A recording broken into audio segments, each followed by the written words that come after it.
Hello everyone, ये हमारा class 10th का अगला इंपॉर्टेंट क्वेश्चन है और इस क्वेश्चन में हमको क्या प्रूव करके दिखाना है कि सबसे पहले इस क्वेश्चन में हमको ये पता है कि ABCD एक पैरेललोग्राम है। देन हमको ये चीज़ प्रूव करके दिखानी है कि DF into EF equals to FB into FA है। तो चलो इस क्वेश्चन को कैसे करके सॉल्व करें हम लोग देखते हैं। अच्छा, इस क्वेश्चन में मैंने देखा कि बहुत सारे बच्चों को सिमिलैरिटी वगैरह हम कैसे करके प्रूव करते हैं और देन उनका रेशियो कैसे लिखते हैं, बहुत कन्फ्यूजन होती है। तो सबसे पहले इस क्वेश्चन को देखो मैं कैसे करके प्रूव करने जा रहा हूँ। सबसे पहले मैं इन दोनों ट्रायंगल को सिमिलर प्रूव करने वाला हूं। कैसे सिमिलर प्रूव करने वाला हूं देखो, और कैसे करके बोर्ड के एग्जाम में आपको लिखना है चीजें, वो भी आप लोगों को यहां पर सीखना है। सबसे पहले आपको क्या करना है, इन दोनों ही ट्रायंगल्स को मेंशन कर देना है। इसको थोड़ा सा छोटा कर देता हूं।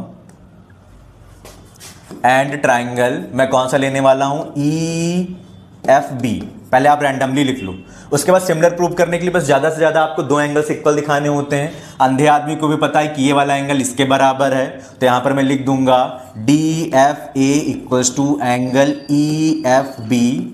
और इसके साथ साथ ये वाला एंगल और ये वाला एंगल हमारा क्या है बेटा, ऑल्टरनेट इंटीरियर एंगल है। तो आप लिख देना कि FDA equals to angle FBE। ये हमारे ऑल्टरनेट इंटीरियर एंगल्स हो गए। ठीक है, जैसे हमने ये दोनों चीजें लिखी, अब मैं सिमिलैरिटी लिखूंगा, लेकिन सिमिलैरिटी आप ऐसे रैंडमली मत लिखने लगना।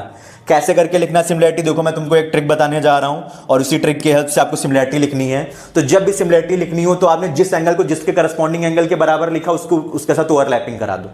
तो जैसे मैं इस वाले ट्रायंगल की इसके ऊपर ओवरलैपिंग कराने जा रहा हूं, तो देखो D वाला एंगल B के बराबर आया तो B के बगल में मैं D लिख दूंगा। F वाला F के बगल में ही आया तो यहां पर मैंने F लिख दिया, और A के पास कोई चॉइस नहीं बची तो यहां पर आएगा। तो सबसे पहले मैं क्या कर लेता हूं, अपना ब्लू वाला ट्रायंगल लिख देता हूं। मान लो मैंने लिख दिया FBE।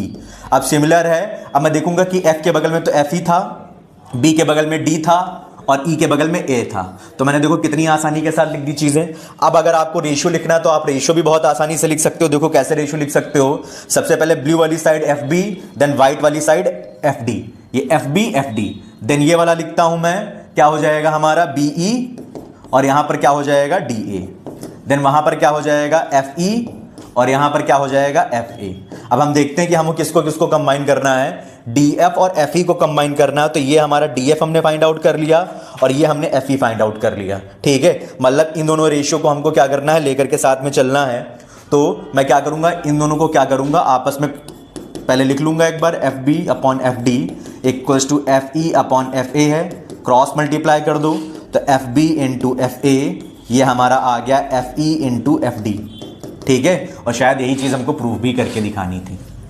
ठीक है, तो आई होप दैट यह क्वेश्चन आपको समझ में आया होगा। Thank you.